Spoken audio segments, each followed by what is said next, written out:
Hey everybody, welcome back to today's video. If you guys are new to the channel, I am Tanner Holmes and I race outlaw karts and sprint cars all over the West Coast, and I document it all for my YouTube channel. Now earlier this week, I posted a video talking about the 2020 West Coast Nationals being canceled and how disappointed I was. Now if you guys are unfamiliar with the West Coast Nationals, it is the biggest outlaw kart race in the country, and it takes place in this little town in Northern California called Red Bluff at the Red Bluff Outlaws. Now this indoor track provides tight racing and draws in cars from all over the country, from regions such as Oregon and Idaho, Texas, Oklahoma, North Carolina, and a few other states. Now so many different people put so much time and effort in this event to have a chance at winning one of the coolest trophies in the book, an eagle. Man, these things are very, very beautiful. They're one of those trophies that you could put up in your house, and it's not just like something that's plastic. I, fortunate enough, have one back here in my room. So you get the point, this is a very big race in outlaw kart racing. But tonight was actually supposed to be night number 1 of the 2020 West Coast Nationals, but unfortunately it had to be canceled due to the coronavirus. And I thought there'd be no better video idea to look back at some of the footage I have from my first ever West Coast Nationals back in 2010. I'd never even ran a full season at Red Bluff before. I had only ran one race, and it's at that time in my life when I was just still really getting started in racing, man, maybe only my second year on the track. We heard about this place down in Red Bluff with a lot of competition, and we thought we were hot stuff up here in Oregon, so we traveled down there, and man, did we get our butts handed to us. So let me set the setting here for this story time. It's 2010. I've been doing some racing up here locally in Southern Oregon at a few different racetracks, and we've been winning races, so you kind of start thinking you're hot stuff, you're starting to win a little bit. And at this time, the winter season is pretty much wrapping up, so it's about February, March, and someone told my dad about this race down in Red Bluff, California called the West Coast Nationals, and how there's all this competition down there. And we loaded up the trailer, loaded up the family, and we headed down to the Red Bluff Outlaws, a place we had never even heard about before a few weeks prior, and we'd never seen any videos of. And many of you guys don't know my dad, but my dad is definitely the type of guy where he wants me in top-notch equipment.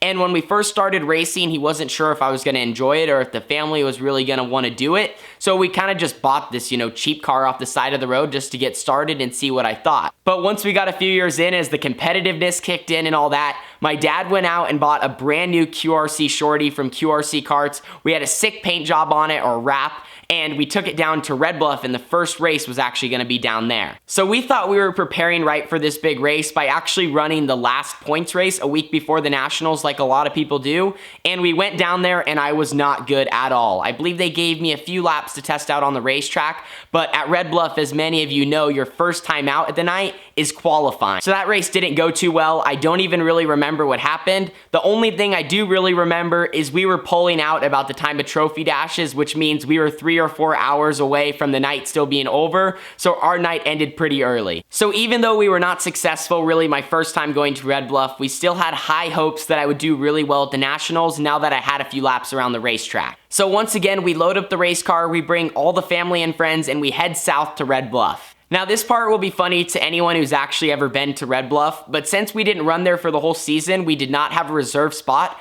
I think we got lucky enough to be able to find a spot with a little bit of asphalt, but for the most part, we were completely out in the boonies, nowhere near staging, and we were in the mud. I do have a few photos to put up on the screen of me standing by my car, and then there's another photo of Carly and I wearing cones on our heads, because I remember we bought cones to block off our one spot to make sure no one would steal it, so we got that little bit of asphalt. But to get back on track, so the West Coast Nationals weekend is getting ready to get started. So on Friday night, they just run qualifying and then the fast and slow dashes, so that really didn't matter. I do remember we ended up in the slow dash, which means we were in the bottom 10 qualifiers. And then in the slow dash that night, we did run third, which was awesome for us. I think I got like 25 bucks and I was completely pumped. And then you move on to night number 2, which back then there was only 2 nights. Saturday you did everything, and then the A main events were ran that night as well. Now we are moving on to night number 2 with still some confidence to do really, really well. I started outside front row of my heat race, which once again meant I did not qualify very good, and the car to my inside was a little bit slower in qualifying, and everyone else behind me had turned a faster time. And now I'm going to show you the footage I have of this heat race. A lot of things happen. So you'll see the first time a car jumps the start and us front row, we don't really go. Obviously, we do not have any idea what we are doing. And then the second time, you'll see me kind of get into it with another car. And then a few laps later, you'll see a big incident happen. I do not want to spoil it for you guys, but let's get into the footage.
So as you guys saw, I unfortunately took out the leader there. I was getting lapped for, I believe, the second or third time, and we were kind of trying to pass that other slower car, and just we ended up both flipping. What's funny is I was a big fan of Kyle Busch, and my number was 18, and I think that guy was a fan of Dale Earnhardt Jr. because you could see he had the exact same font as the 88 on his car. But you guys saw I really took a tumble there, and I remember crying in the car and the official running up to me, and I told him that my knees hurt, and you guys heard that in the audio. So I finished in the back of my heat race, and this wreck almost scared me a little bit. It took a few races, including the lower main events and then a few in the future, to kind of get back up to full speed, because I just was really not expecting that. I was kind of minding my own business, trying to pass a slower car, and it happened that the leader was trying to pass both of us, and we ended up causing a pretty big wreck. This is one of my favorite stories for sure because we were so successful in our eyes up here in Oregon. We won some races at Roseburg and the Southern Oregon Speedway and the Outlaw Kart Beginner Box Division. Remember, the Beginner Box Division where everyone thinks their kid is going to NASCAR. And we ended up going down to Red Bluff thinking we were hot stuff, and we just lost big time. I wrecked almost a brand new race car that only had like a race or two on it, and we ended up finishing in like the C main event. I guess I would like to use this story as some encouragement to some of you guys. If you feel like you're not up to speed yet or you're just not ready, you got plenty of time to do what you're doing. When I first started at a very young age, it took me a whole season or two just to figure out how to go wide open, and then it took 4 or 5 or 6 seasons to really learn how to race. And all those skills I've learned in the past years, I'm still working on today. That's one of the coolest things about being a race car driver is you can never be perfect. There's always so many different parts of your game you can can work on, and you have to, otherwise you're gonna get passed. But that's my story for you guys for my first time going down to Red Bluff for the 2010 West Coast Nationals. It feels like just yesterday all of that happened, and for me to relive it is really, really cool. But I will see you guys all in the next video. Unfortunately, the event is canceled, and I'm not really sure even when we're gonna race again. It may be April, it may be May, it may be June. Stay tuned for lots more fun vlogs. I'm gonna try to find some different content to post here on the channel why we are not at a racetrack. See you guys all in the next one. Stay safe from the virus and make sure you wash your hands. Deuces.